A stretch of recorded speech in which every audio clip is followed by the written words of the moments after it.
Hello there, this is Cindy at cindybdesigns.com. Thank you for joining me today.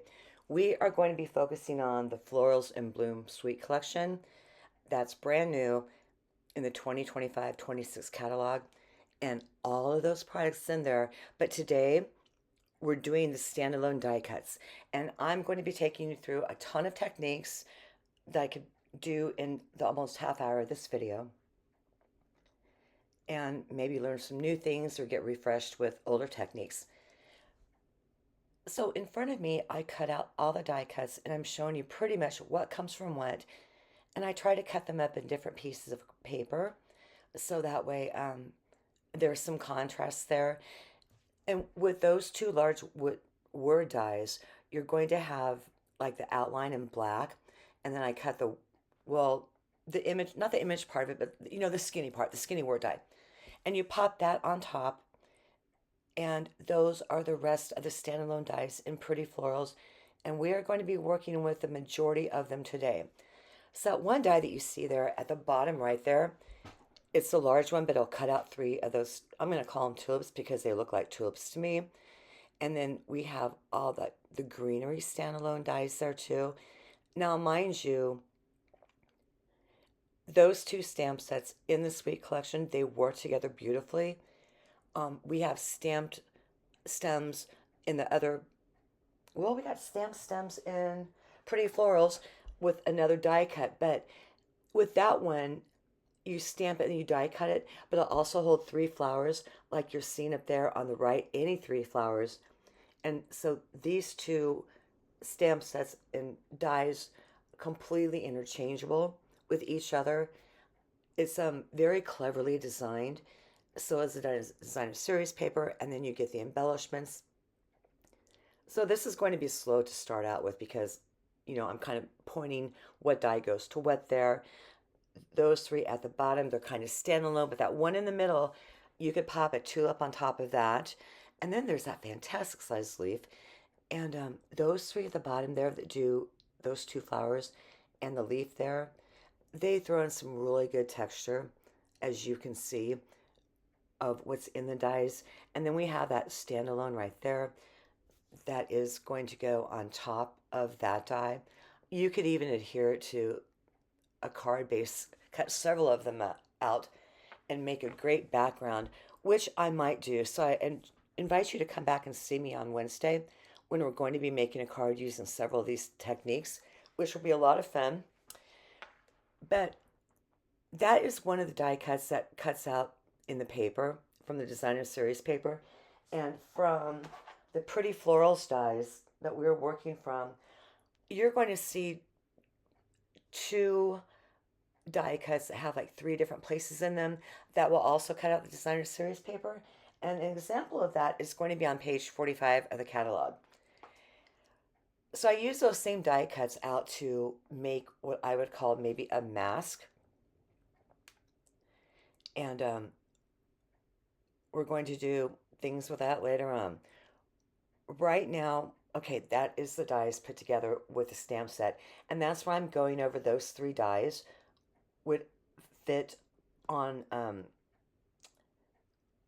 the cardstock that I bought there, and where they're interchangeable. And I'm trying to talk with my hands, even though I am on screen, so it works out perfectly. So 3 tulips, they are going to be 3 different sizes, okay? And each, my pokey, grippy tool, take your pick, is kind of wonky there. And when you cut out like the bottoms of them in that same kind of die I pointed to earlier, they are each going to fit perfectly at the bottom there. And if it doesn't go from like a good left to right, you're going to be able to see, okay, I need another piece here, or something went wrong somewhere.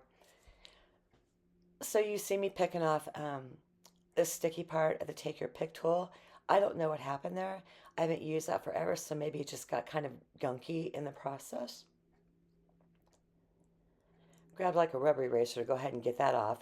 And then I think I'm going to stop here in a minute and change out the mechanism or keep going. I'm not sure. I'm going to keep going. So pop in some adhesive, liquid adhesive on the back of that Tombow Mono, and just glue it down there at the very bottom. And to me, that is just, it's really pretty and it's super simple to do. But consider running those through a, an embossing folder to give it texture. Use your, I don't know why I took that off screen. Use your Stampin' blends to color or your pencils. I mean, lots of options. Those are two things we don't do today are the Stampin' blends and the colored pencils, but I have a ton of videos on that out there. So feel free to go back and take a look. To put this flower together, I just put some liquid adhesive on the back of that. It's a pretty darn good lineup, and you could church that up any way you want to. Sponge dauber, blending brushes, which we're going to be using that today as well.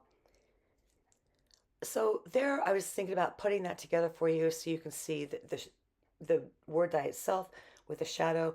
And again, I've done that before with vellum in black, like vellum for the shadow. That's fantastic and it turned out great. Um, okay, I guess we're moving on to that now. That is where I just ran that through an embossing folder to show you additional texture. And now I'm going to grab a blending brush and you can add more color to your image doing that. Now, mind you, this is the third video I've done using this suite collection. There's probably going to be, well, there is going to be a fourth one on Wednesday, so, come back and visit me. We always have standalone dies in our suite collections and bundles, and you can do all of these techniques with all of our products. I just haven't, done this with you guys for years, really picking apart something like that. And so I thought this would be fun. Grab some new Timid Tiger, one of our new in colors, and I am going to take a small blending brush, and that pad is really, really juicy. It looks like a hot mess now, but it'll work out just fine. And I'm creating my own kind of shadow. Instead of cutting it out of cardstock or other textures and materials that we have out there, I'm kind of making my own. And you can use more than one color. You can rainbow it across. That'd be super cute too. But, just get your creative on and let your mind go places. And this is kind of like a good jumping off point to maybe give you some good ideas. And so that is basically going to be like the shadow part. And I'm grabbing that bloom back in there to give you an idea of how that looks. And that'd be really cute for Halloween, just cutting out the L and have put the two O's together with the B. I thought about that just a minute ago. So that is the coordinating die cut, the shadow part of it. And I'm going to put some low tack tape on that, run that through the Stampin' Cut and Emboss machine. And that was a really good transition too, by the way. Get that popped out. And that is what we are looking like with it popped out and then with an overlay on top. So again, options. For this one here, I'm taking that low tack tape and I'm making it more low tack by letting, putting it up against my hand and whatnot. And we are going to do some partial heat embossing with this one here. And techniques like this are really, really fun. It for the word part, it gives like I'm two-toning it is basically what I'm doing. I'm putting Versamark over on the top of that and keep that paper down really, really well because remember, this is a sticky ink. My Y came out. I'm okay with that because it balances up perfectly though from what I had in mind. And so I just gave that a really good cover there of Versamark. I'm taking my time peeling off that tape. I don't want to rip a word there. And I'm going to dip it into gold embossing powder there and make sure there's no flecks or anything like that going around. Get that all evened up. And then I'm going to bring in my heat tool. And for when you're embossing, you want that on a setting 2. So that's going to have to warm up for a minute. And I would, I, okay, yeah, you saw that. And it's obviously too hot. I never emboss anything on my surface pinned down like that because this was so tricky. I just had to do it. You want the air to flow through it basically so it dries quicker, and it's embossed all the way through. You're gonna see me kind of tilt that towards my right or my left because I have a window on my left, and I'm putting it up to the sunshine because if it's not embossed, you're gonna see that powder. So that is something super easy to do and really, really cute. And put it together for any kind of occasion. So you have the black and the white and the gold there. Or that large flower there and the flower outline.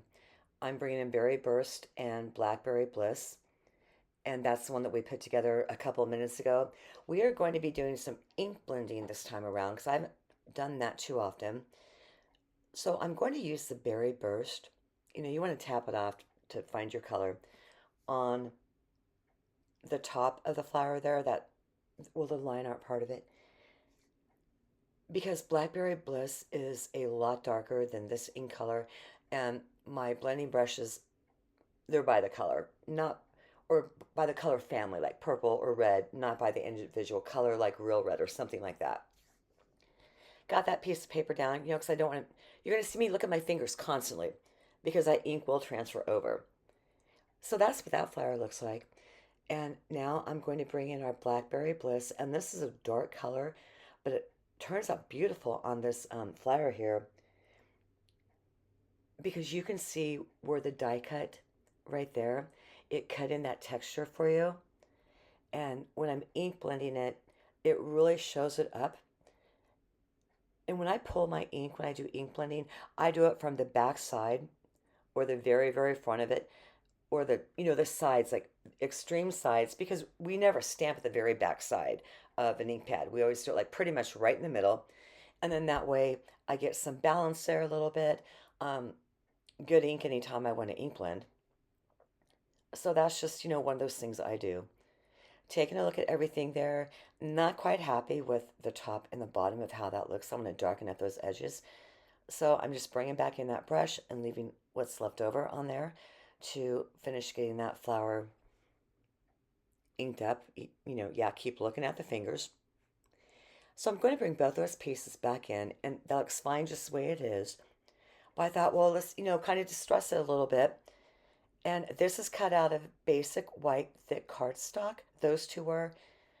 And then I'm just spritzing some more water on it, really, really light, because it is regular cardstock. It can't take a lot of water.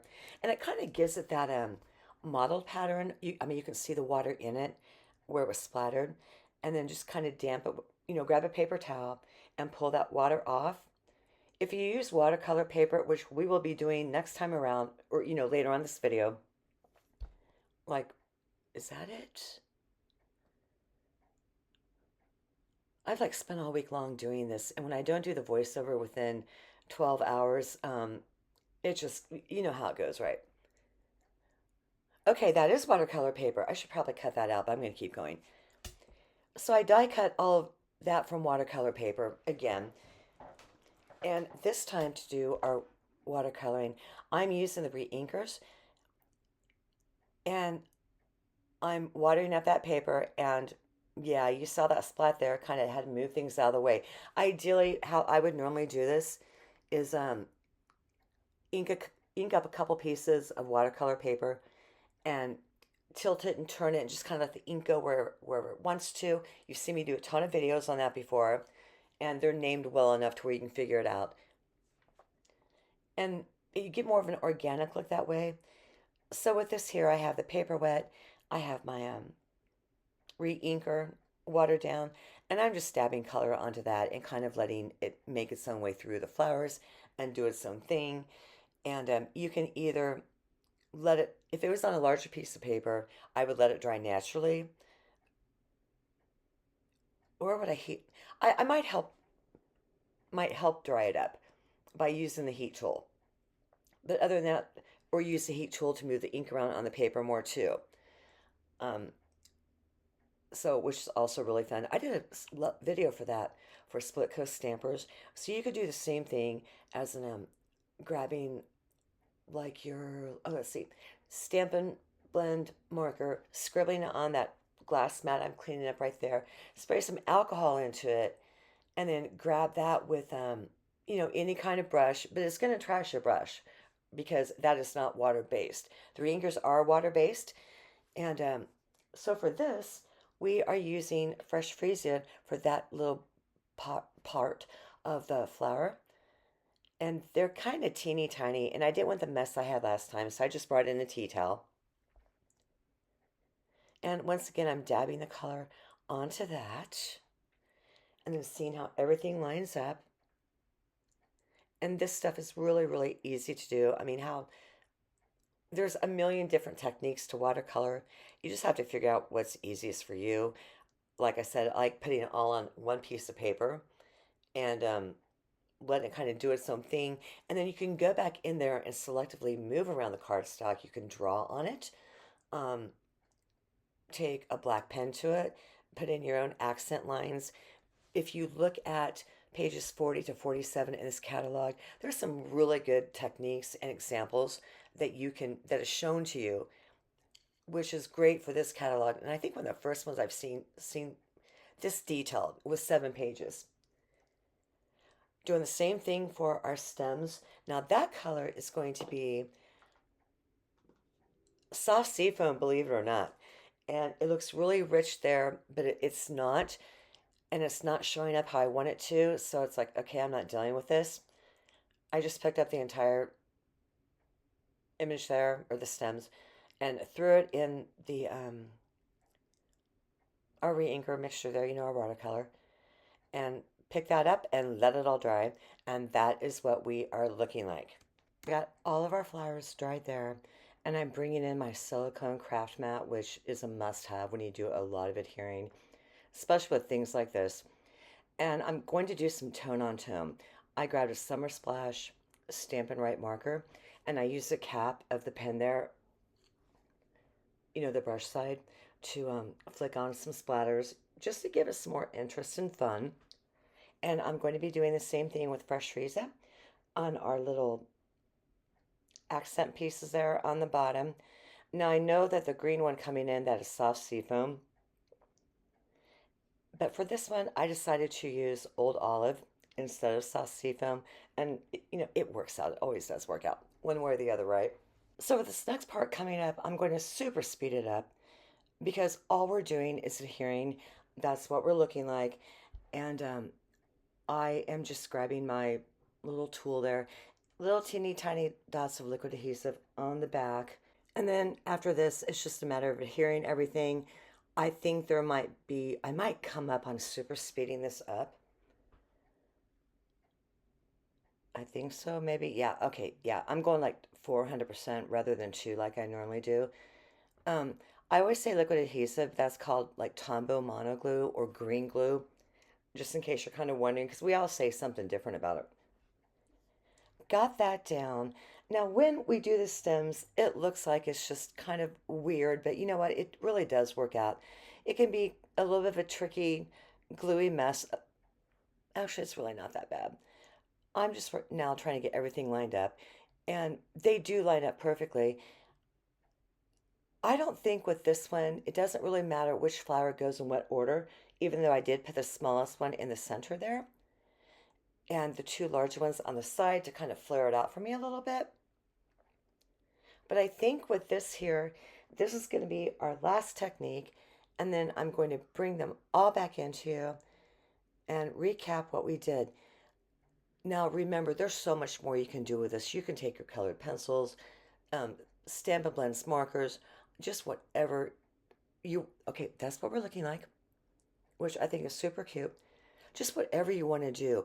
But I've never picked apart a suite like this before in years, like I said, and it's just nice to be able to really dive into a product and make the most out of it because that's what they're there for. We have another floral suite collection and you're going to hear me flip through pages right now because I don't have it memorized yet. Or is it?